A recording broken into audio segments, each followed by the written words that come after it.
Okay, welcome everybody. I'm very, very, very excited to, first of all, to see everybody here today. All the familiar faces from the weekly shiur and all the familiar faces not from the weekly shiur.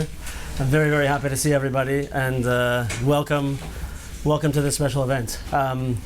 For those of you who didn't notice yet, there's some light nash and cold and hot drinks available upstairs if you want to have something during the shiur. Now's the time to go while I'm making the introduction before Rav Nasan starts. A couple of just housekeeping kind of things. If you don't mind, Rav Nasan and his organization, BreslovTorah.com, is come in, Rabbi Sai, is working to build a connection with all of us and to expand the world reach of the very special Torah that Rav Nasan teaches. So if you don't mind to give your name and email so that you can be in touch through email lists and whatnot. We'll put maybe one on the ladies' side to start and one on the men's side to start. And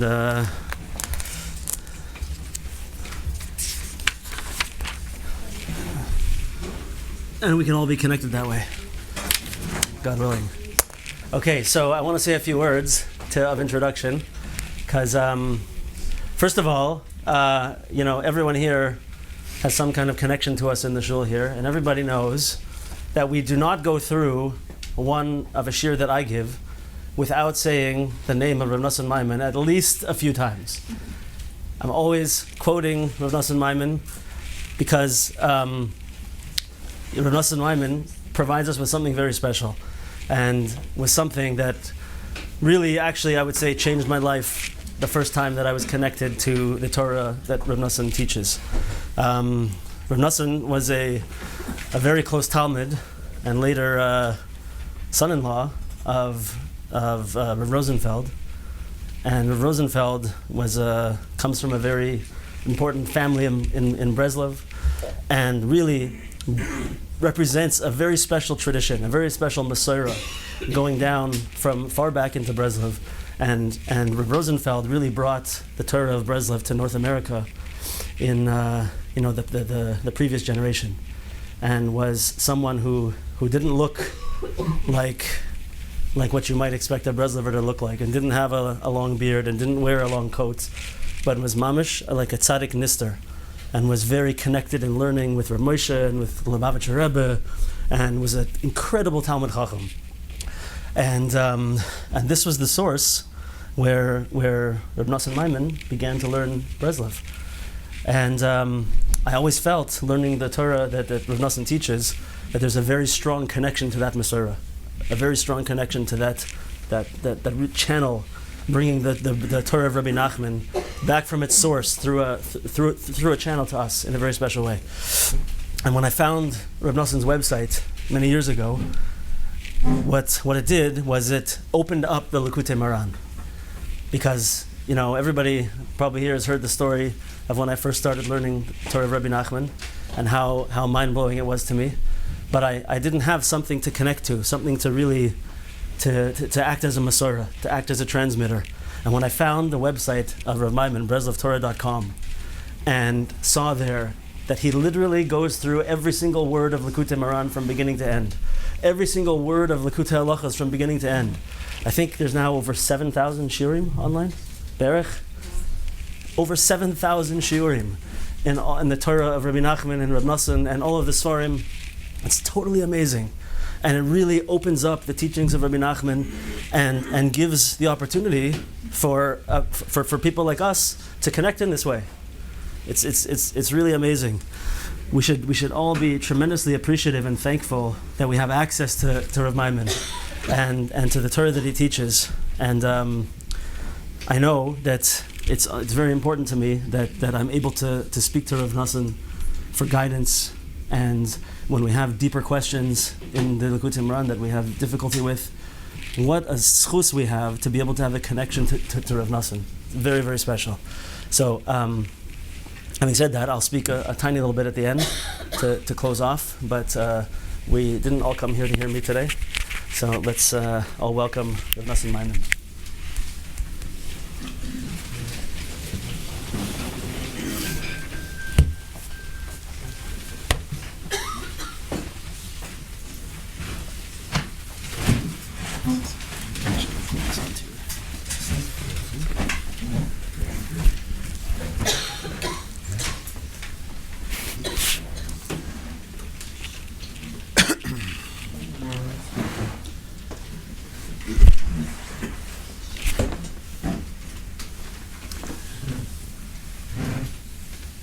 Welcome to all those that are here.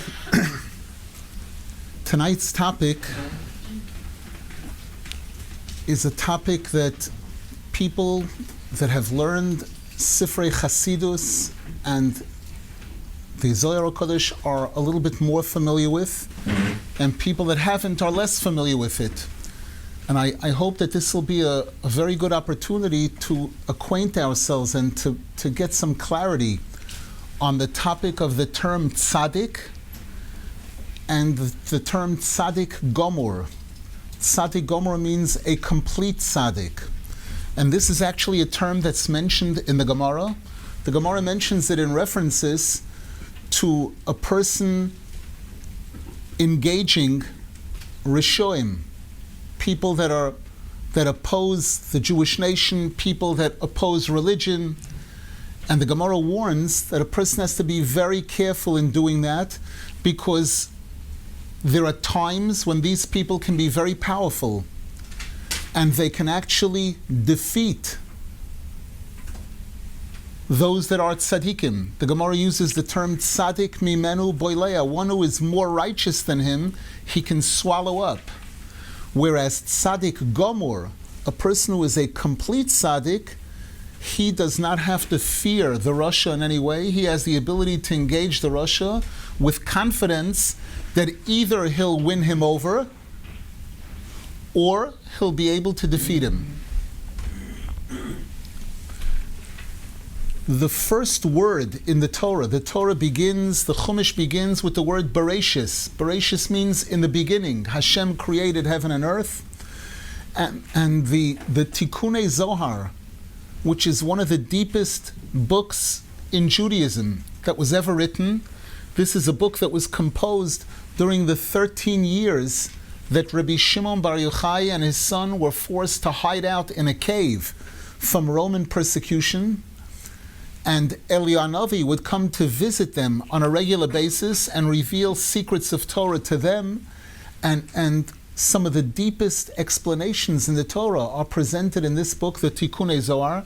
It's 70 chapters written explaining that first word in the Torah and the first line in the Torah, showing us how the entire Torah can be found in that first word and that first line with incredible depth. One of the interpretations of the word Bereshis is Rosh Bayis, the master of the house. The letters Rosh of the two words Rosh Bayis make up the word Bereshis, and this is one of the titles that's used to define the Tzadik. The Tzadik is called the one whom Hashem has appointed to be the Rosh Bayis, the head of the household of Hashem Kaviyach, the head of the world. Recently, we've been reading the parashas in the Torah which speak about the Jews being in Egypt, and the world going through a major famine at the time, 7 years of famine. And we're told that there was a tzaddik, Yosef HaTzadik, whom Paro, the king of Egypt, discovered that this is the person who's qualified to save the world. Literally at that time, it came out in a dream that Paro had, and Yosef HaTzadik was the one who interpreted the dream correctly, to inform him, to give him advance notification of what was going to take place the next 14 years. That there would be 7 years of plentifulness, 7 years of famine, and knowing that the country that was the center of the world economy at the time, is going to go through 7 years of famine. How are we going to deal with that? So Yosef HaTzadik tells Paro, you need to look for somebody who's really qualified to be able to guide you and advise you how to deal with this. Paro says, I know just the person. You're the person. And Paro appoints Yosef HaTzadik, he puts him in charge. The Torah uses the wording, V'Yosef hu hashalit. Yosef is the ruler. he is the person who's responsible. Paro says, no one will lift a hand or foot in this country without your authority. And the Torah says, Yosef hu hamashbir. He was the one who provided food and sustenance for Egypt, which meant the distribution center of the world at that time.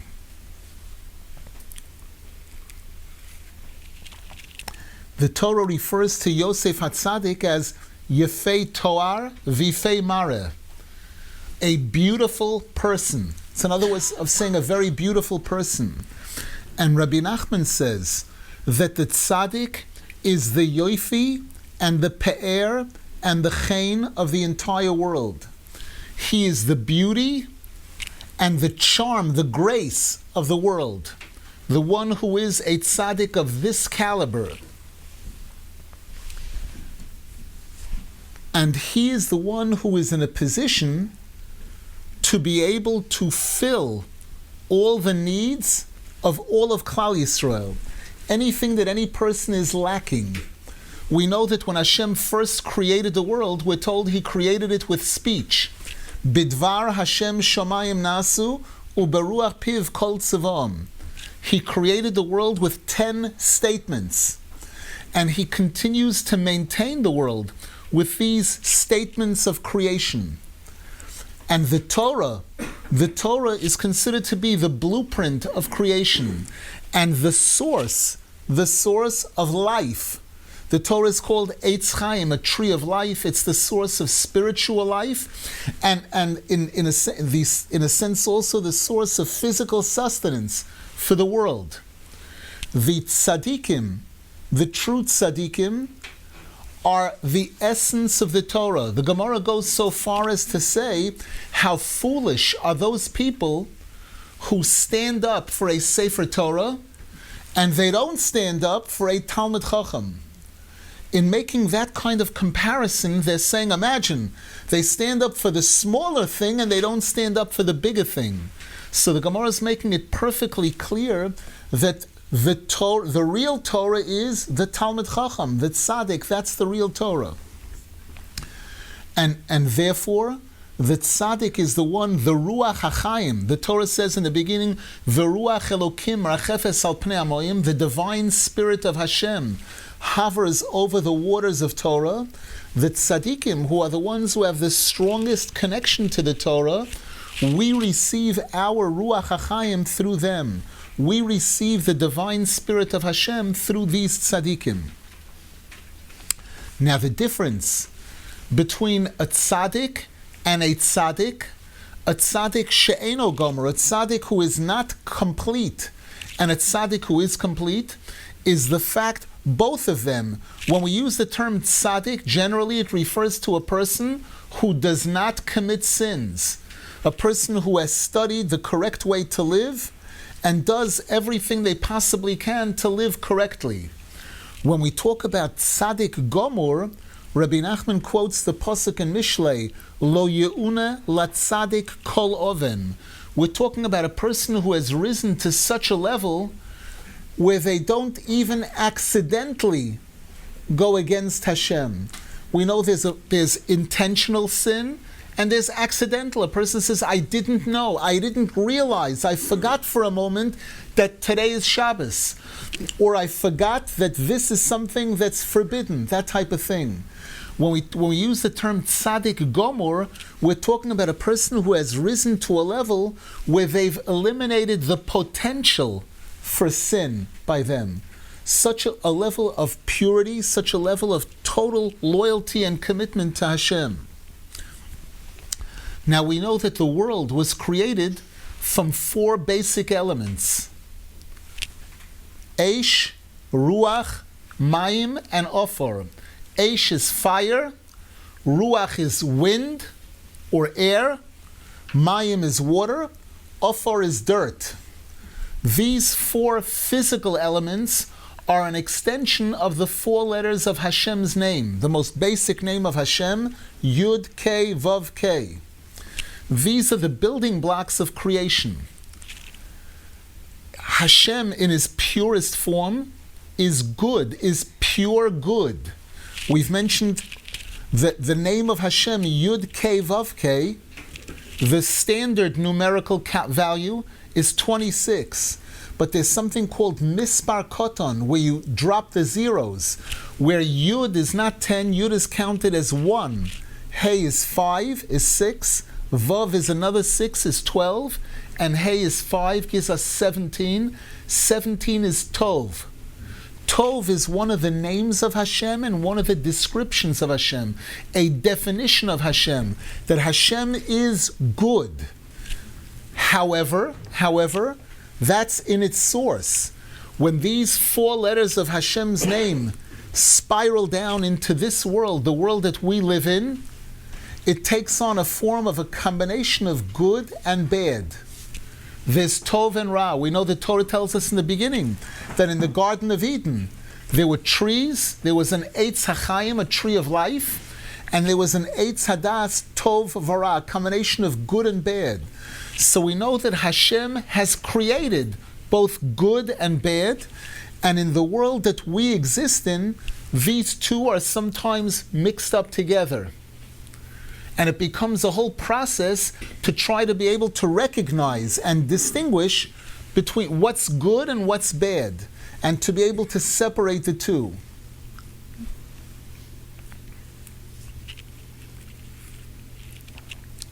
Even in the Torah itself, there is good and bad. There's a definition of what's permitted, what's forbidden, what's good, good character traits, kindness, love, and there's bad, there's anger, there's arrogance that are mentioned in the Torah. So this good and bad that's found in these 4 basic elements, of which everything in the world is comprised of, including us, human beings. We have fire in us. That fire sometimes can manifest itself in a passion. A person has a passion for something, a passion for learning. People have passions for other things, for food, other things. That's a display of the fire inside of the person. Sometimes there's a coldness in a person. That's the element of dirt. The coldness of the dirt, the earth, and so on and so forth. The ruach, the mayim. A tzaddik and a tzaddik gamur is one who has succeeded in being able to understand these 4 elements perfectly, and to be able to separate the good from the bad, to be able to eliminate all the negativity of the fire, of the dirt, of the air, to eliminate completely all the negativity of these things, and to be able to retain and magnify the good in these 4 basic elements. There's a pasuk in Tehillim where King David says, Mashpil Rishoim Adei Oretz. Hashem lowers the evil people, the wicked people, to the ground. The first letters of those 4 words, Mashpil, Rishoim, Adei Oretz, make up the same first letters of those 4 basic elements, Eish, Ruach, Mayim, and Ofor, which teaches us that in order to bring about the defeat, the complete defeat, the lowering of the Rishoim completely, it requires somebody who has succeeded in elevating and purifying these 4 basic elements to the highest degree. They've eliminated the Ra completely of these 4 elements and retained the good. This is why we find the example of Moshe Rabbeinu in dealing with Egypt, going round after round until he succeeded in bringing about the total submission of Paro in Egypt. Many of them were eliminated completely, they died, and Paro who remained, this same Paro who said, Mi Hashem Asher Eshma, who is Hashem that I have to listen to him?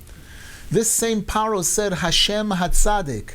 He came to acknowledge and recognize and respect Hashem. We have it in the case of Mordechai and Esther with the holiday of Purim. We have it in the case of Matisyo, in the case of Hanukkah. Each, if we study all the examples where the Jews engaged opposition, major opposition, enemies, in each and every case there was a tzaddik, a leading tzaddik, who was the one who was empowered to be able to bring about the submission or the downfall, complete downfall of the Rishonim. How does one get to that level? How does one get to the level to be able to recognize good from bad, to be able to separate the good from the bad completely? Rabbi Nachman says there's two prerequisites. One is Torah, and the second is Tefillah. And in Torah, we're talking about a specific type of studying. It's a studying where a person studies the law to get to the bottom line, to study the Chumash, to study the Gemara, and to bring it to get to understand the different views, the different opinions, and to be able to sort it out and come out with the final decision, the final lolun le'umko shel halacha. That's the terminology that's used, to get to the true depth of the halacha. A person who succeeds in being able to accomplish that inside the Torah, to be able to separate the good from the bad, the right from the wrong, that person is empowered to be able to separate the good from the bad inside of themselves, in each one of their character traits. That's the Torah element. The learning of halacha, which is a very, very serious, major achievement, because we know there are many people who study Torah, and there are many people even who study halacha, but they don't get to the level where they're really qualified to know what's the bottom line, what is the decision, what is the right thing to do, and what is the right thing for me to do in the circumstances that I'm in. That's a poisek, a person who really achieves a status of success in getting to the bottom line of the Torah. That person has the same ability to be able to separate the good from the bad inside of themselves completely. How does one get to that level of knowledge and understanding? Rabbi Nachman quotes a pasuk, Umayon mi beis Hashem yetzei. The Mayon, the well springs of knowledge, they originate from the Beis Hashem, from the house of Hashem. The house of Hashem is the house of prayer. The pasuk says, "Ki beisi beis tefilo yikore l'chol amim," which means that it's not just an academic thing. For a person can study biology or chemistry or mathematics, study those things and achieve a certain level of knowledge in it, and not be a mensch, and have anger, and have arrogance and other things. They can still study those things. In terms of divine knowledge, a true, accurate knowledge of Torah, a person will not be able to achieve that unless the person works on themselves, unless the person refines their character traits and comes to a level of recognition of right from wrong, good from bad. So that it's this combination of sincere prayer and the study of Torah with an understanding of getting to the bottom line, getting to a clarity, a true clarity in halacha, in Torah. This combination is what prepares a person to be able to get to that status, to get to the level of Tzaddik and Tzaddik Gamur. The level of Tzaddik Gamur who isn't afraid to engage the Rasha, and again, either to be able to win him over. We find cases, Moshe Rabbeinu, his father-in-law, the Torah describes him as one of the most outstanding idol worshippers during his time. And yet, through contact with Moshe Rabbeinu, he was able to come and join the Jewish nation and achieve such a level of status that this week's Parsha, where the Torah is given to the Jewish nation in front of the entire world, that Parsha appears, that occasion, that event takes place in Parshas Yisro. Everyone, the entire Jewish nation, the entire world knows that it's this individual who came from so far a place through the contact with Moshe Rabbeinu, Chosen Moshe, he was able to achieve this incredible level.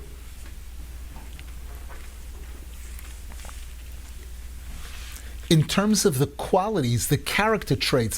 Now, a person would say, this shiur should be given, we should have had an entrance exam for Tzaddikim Gamurim. But one of the things that's emphasized throughout Rabbi Nachman's teachings is that whenever he speaks about a tzaddik, he's speaking to every single Jew on their level. The pasuk says, "Va'amech kulam tzadikim." So when we learn about the character traits of a tzaddik and a tzaddik gamur, it's not to say, "Wow, they're such great people." It's about what I can do to try to emulate, and to get to the highest level that I can within my limitations. There's an incredible story that took place with Rabbi Nachman himself, that one time his two closest students, who were very great rabbis in their own right, they came to see him, and they were waiting in an outer room, and they're waiting, and it was a little bit unusual that the rabbi was spending so much time with somebody. They were wondering, interesting to see who's inside. And sure enough, after a certain length of time, the person came out, and it was one of the very simple people of the city.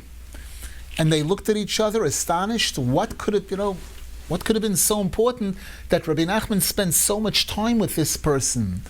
And they went in to see the rabbi, and the rabbi said, "Did you see the person who just left?" They said, "Yes." They said, "He is a nichnas v'yotza b'shalom." He is one who entered and left in peace. That term is used in the Gemara to refer to the highest level rabbis who, knowing secrets of Kabbalah, were able to enter into the heavenly worlds, to be able to see the throne of Hashem, to be able to see incredible spiritual things. 4 rabbis went on that trip. One of them succeeded. One of them came out successfully, wasn't harmed in the process in any way, was only elevated. One of the 4 died. One of the 4 got to such a high level of light that he couldn't bring it back down. When he would speak, his words didn't make any sense. People thought that he lost his mind. And the 3rd one became an apikoros, chas v'shalom. He lost his faith completely because he got confused by this great light that he saw. And it was only one, Rebbe Akiva, who the Gemara says was nichnas v'yotza b'shalom. He entered and left in peace, meaning it was a complete success for him. So they looked at each other. The rabbi is saying about this person, nichnas v'yotza b'shalom. So he smiled. He understood what they were thinking, and he said, in his madrega, in what Hashem's expectations are from this person, he's 110. He's not 100, he's 100 plus. And this is something that each and every one of us needs to know very, very well, that each one of us has a very important place in Hashem's glory and in Hashem's army. And each and every person can achieve this title of Tzadik and the title of Tzaddik Gamur. At times, if a person strives to do what they can to follow the formula, and especially through closeness through tzaddikim. Rabbi Nachman goes so far to say that the words of truth that come from a true tzaddik, even when he's speaking about worldly things, when he's not speaking about Torah, are more effective in elevating a person's soul than divrei Torah that are spoken by a lower level tzaddik. Because in the divrei Torah of a lower level person, there could be good and bad in there. There are elements of good and bad. Whereas in the words of Torah that are coming from a tzaddik gamur, those words are pure emet, pure truth. It's a level of truth that there's no potential for any harm whatsoever in it.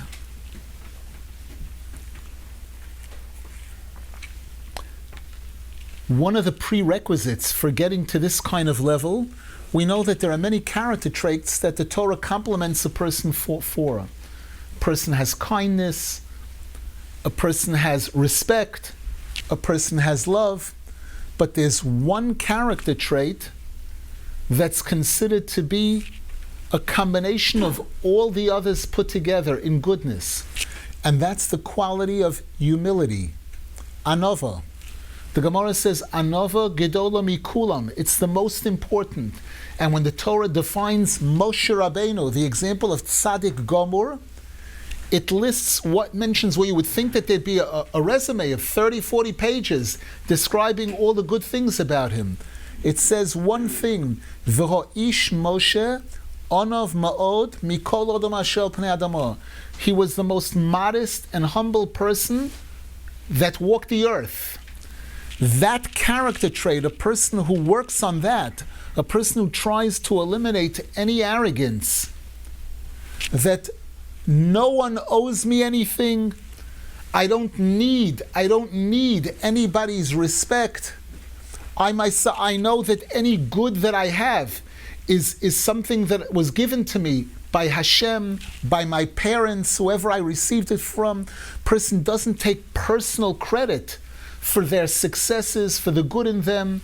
That quality of anova, the pasuk says, "V'hachochma me'ayin timotzei," that when it comes to divine knowledge, divine wisdom, chochma comes from ayin. Ayin means nothing. It comes from nothing. The more that a person looks at themselves as nothing, Hashem is everything and I am nothing, the more that person avails themselves to be able to receive this divine knowledge, this true chachma. This quality is so powerful that Hashem says, we know that during the time that the Jews had a holy temple, a Beis HaMikdash, there was one day a year on Yom Kippur that one person, the Kohen Gadol, the high priest, was allowed to go into the Kodesh HaKadoshim, the Holy of Holies, and thereby, through the sacrifice that he brought, through his prayers, to be able to effect forgiveness for the entire Jewish nation. The Torah says, Ve'ish chacham yechaprena. Chamas melech malachim moves, the anger of Hashem sometimes is reflected in punishing angels, even an angel of death. Ve'ish chacham yechaprena. The chacham has the power, the ability to atone, to forgive. There's a pasuk, in fact, and what quality is it of the chacham? We mentioned before. The chacham, the pasuk says, "V'oiver al pesha l'she'eris nachlosoi." There are different levels of transgression in the Torah. There are different levels of sin. The word chet means a sin that a person committed unknowingly, by mistake. Avon is a sin that a person committed intentionally. Pesha is a sin that a person committed spitefully. The pasuk says, "V'over al pesha l'she'eris nachlosoi." Hashem forgives the pesha, sins that were committed spitefully, l'she'eris nachlosoi. The Gemara says, "Lemi shemesim atzmoi keshirayim," for a person who considers themselves like leftovers, meaning they have this quality of humility. That's something that empowers that person to be able to forgive, to be able to achieve not just forgiveness for themselves, to forgive others. The pasuk says, "Ve'ish chacham yechaprena." The power that the Kohen Gadol had, the Gemara says, "Yekara hi mipninim," that the true Tzadik, the Talmid Chacham, is more precious on a higher level than Pninim, the Kohen Gadol who entered Lifnai v'Lifnim. The Kohen Gadol who only one day a year was allowed to go into the inner sanctuary of the Beis HaMikdash. The Chacham, the Tzadik, has that ability 365 days a year. He has this power of the Ish Chacham Yechaprena.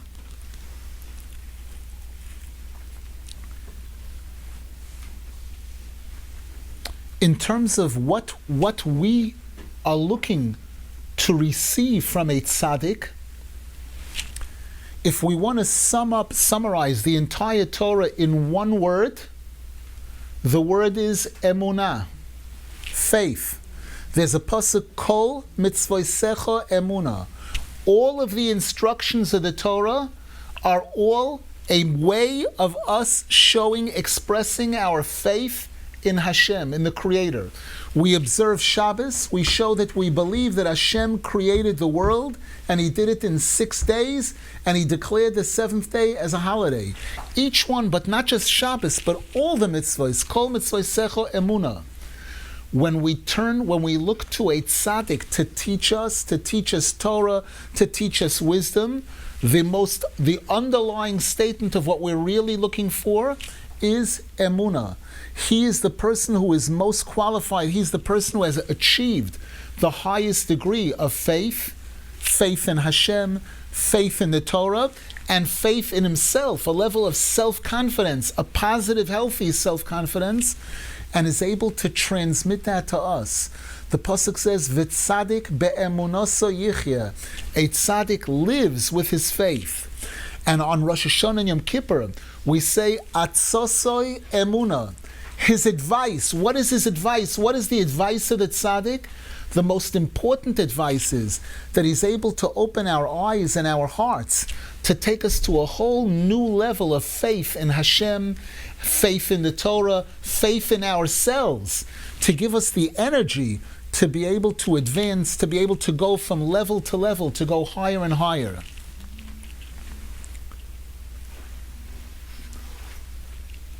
We mentioned the 4 basic elements of creation, which are an extension of the 4 letters of Hashem's name. The tzaddik, these 4 elements are called yesoidos. Yesoid means a foundation of the world. The tzaddik is called yesoid hayesoidos. The element, the pasuk says, v'tzadik yesod olam. The tzaddik is the foundation of the entire world, which means even those 4 elements, the Eish, Ruach, Mayim, and Ofor, are receiving from the tzaddik. And therefore, Rabbi Nachman says that one of the things that a person accomplishes by coming close to a tzaddik is that the person's eyes are opened to be able to look at the world correctly and to be able to look at ourselves, to be able to see what's wrong with us and what we need to improve, what we can correct. The Gemara says unfortunately it's easy for people sometimes to see or to think they see what's wrong with everybody else. But in terms of knowing what I need to correct, that's a whole other story. A tzaddik possesses, the pasuk says, Einei Hashem el tzadikim. Hashem gives over his eyes to tzadikim. And when we study Torah, we receive from his eyes. V'hoyu einecha royos esmarecha. The tzaddik has the ability to share his eyes with a person and to open our eyes to be able to see ourselves like we never saw ourselves before, so that we can go home and work on ourselves. We know that when a person doesn't know, person's walking around thinking everything is okay. They come to a doctor for their annual checkup and they walk in and they're smiling at the doctor. Doc, how you doing? And the doctor says, okay, sure, you're here for your annual. He says, yeah, I think this is really a waste of time. I feel strong as a bull. You look a little pale, Doc. Are you taking your vitamins, this, that? And the doctor smiles and says, yeah, sure, okay, we'll take the tests. And they put the person through a battery of tests, and the next day, the secretary calls the person, please come in right away. He comes in, and the doctor says, we need to have a very serious conversation. And he says, Doc, are you sure? Maybe you confused my file with somebody else. He says, no, let me show you. And he shows him the x-rays, he shows him the CAT scan, the MRI, and he says, you have a growth inside now that's something very serious and very dangerous. He says, Doc, what are you talking about? I feel strong as a bull. He says, you're right. The nature of this sickness is that until it reaches a certain stage, you're not aware at all that there's a problem, but I'm going to show you the progression, how this works. This is a diagnosis, which sometimes a person's walking around and they have no idea that there's a problem, or sometimes a person goes to a doctor for problem A, And in the process of being tested, the doctor discovers something else 100 times more serious, which had the person not come in for the smaller thing, they never would have been aware of something much, much more important. That's on a physical level. How much more so when it comes to spiritual, when it comes to healing a person's neshama, the doctor, the true tzaddik, is the one who can see what's lacking, what needs repair, and is willing to share that to the degree that a person comes close to the tzaddik is able to share that information with the person. Now the question is, does this mean physically seeing a tzaddik? That's one of the ways that this is transmitted.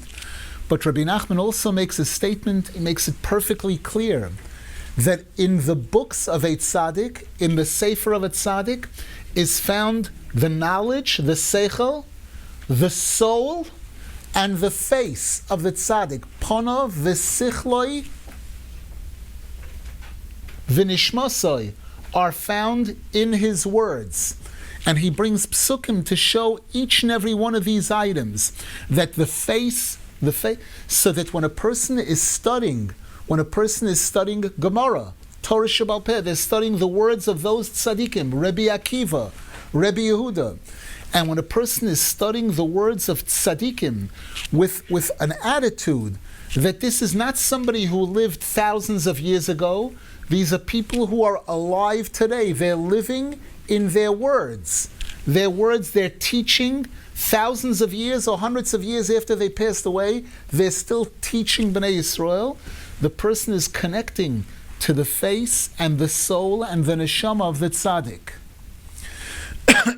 In terms of praying, we know that today there are many people that until now didn't really turn that much to prayer, but out of desperation of having tried so many other things and seeing that they don't necessarily provide the answers, people turn to prayer.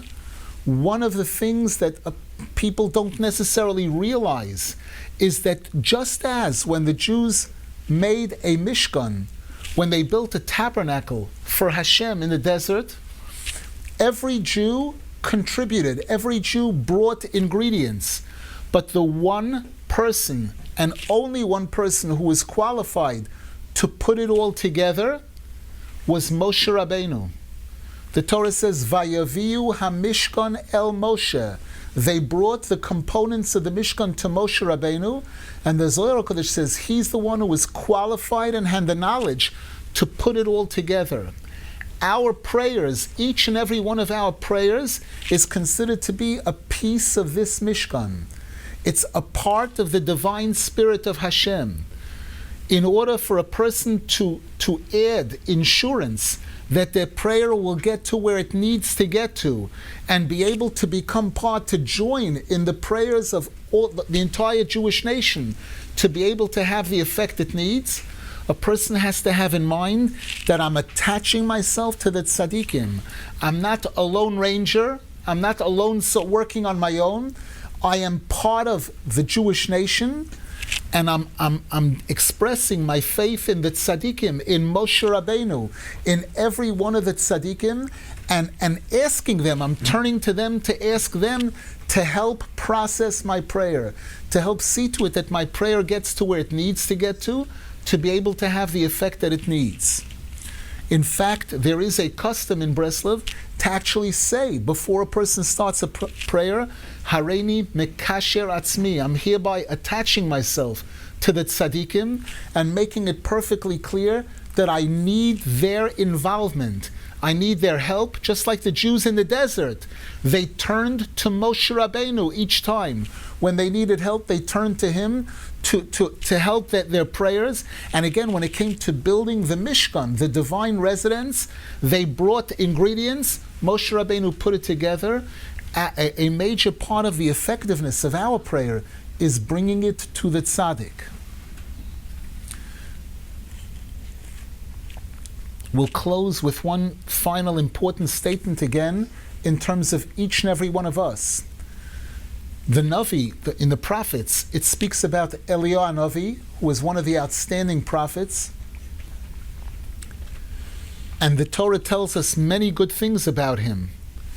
And yet we're told that at one point, when he approached Hashem and he spoke negatively about the Jews, they're committing sins, they have forsaken their covenant with you.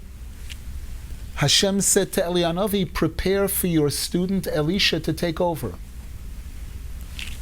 And not only that, but Hashem said, you're saying that the Jews have left the bris, they've left their covenant with me. You will be present every time there is a bris, every time a Jewish couple have a child, a boy, and they circumcise that child, there'll be a special chair prepared for Eliyahu Navi. You'll be there to witness the covenant, my covenant with the Jewish people, how they respect the bris. So we see that even when it comes to the greatest of tzaddikim, Hashem wants people that defend the Jewish people, that have good things to say about Jews, not negative things. A person who has something good to say about someone, you say it. If you don't have something good to say, better not to talk usually. Now, Elisha Navi, the student of Eliyahu Navi, also performed miracles, did wonderful things. The Zohar HaKadosh points out that there are times that he's referred to as Elisha, and there's times that he's referred to as Ish Elokim, the heavenly person. The difference being, when he was by himself, he is Elisha. When he was together with his students, he's Ish Elokim, he's a divine person. And this is where each and every one of us needs to know that we need the Tzadik, and the Tzadik needs us. He needs each and every single one of us.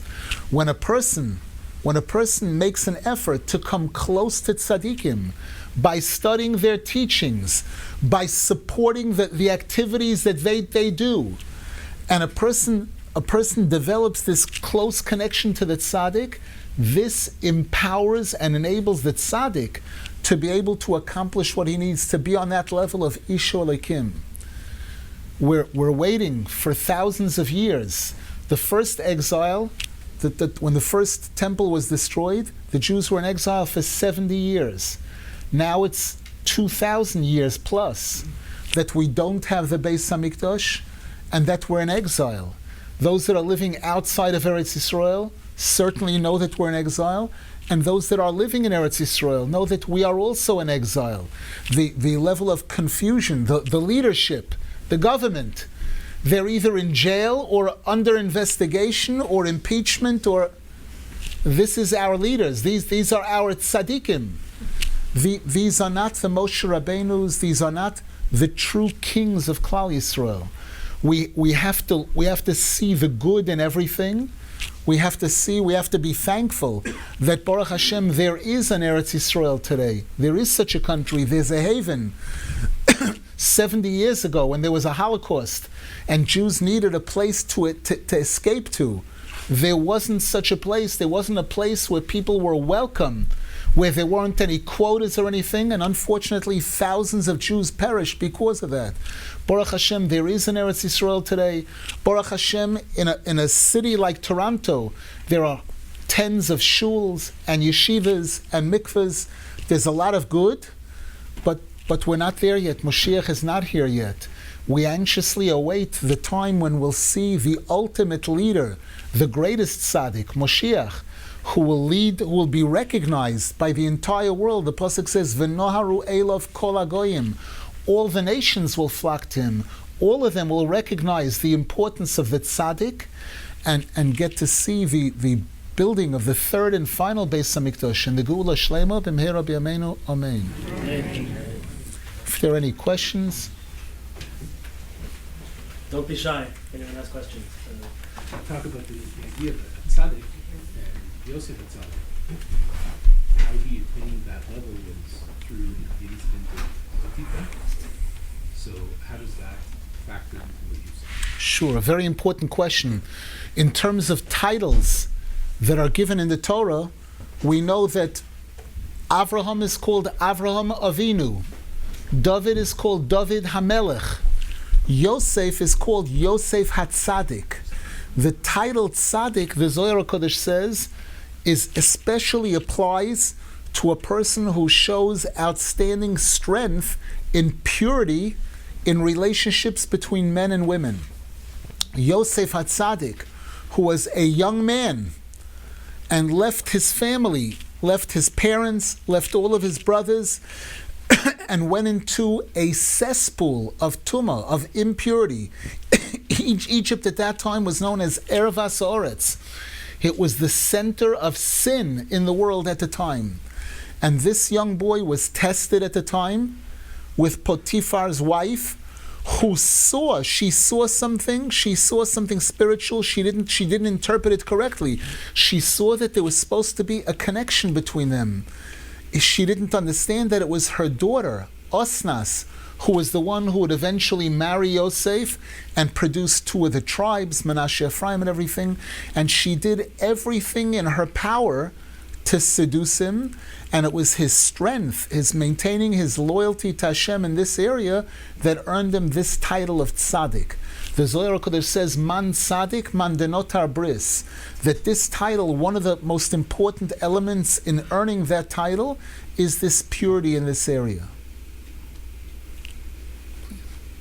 So from your definition of a tzaddik, it appears that it's a static definition. In other words, it's not in relationship to the world or to the generation, but it's, or is it? Very important point. The level of we're told that the levels of tzaddik change from generation to generation. And that's one of the things that sometimes makes it more difficult for a later generation. For example, those that saw Moshe Rabbeinu, and when Moshe Rabbeinu left, was replaced by his student, there's no way in the world that they could compare his student to him. They said that the way it looked to them, they would compare Moshe Rabbeinu and Yeshua to the sun and the moon. The sun is millions of times brighter light than the moon. And there were some people who, as a result of that, didn't cling to Yeshua. They didn't recognize, they didn't realize how much they need him. But the Torah makes it perfectly clear that from our perspective, Yiftach Bedoro, Kishmuel Bedoro, the tzaddik is according to the generation. And in his generation, in each generation, in order for us to be able to know that were we living during the time of Moshe Rabbeinu, we would have showed the proper respect to him. We would have been on his side, not on Korach's side. The only way a person will be able to prove that is if they had the respect for the tzaddikim of their generation.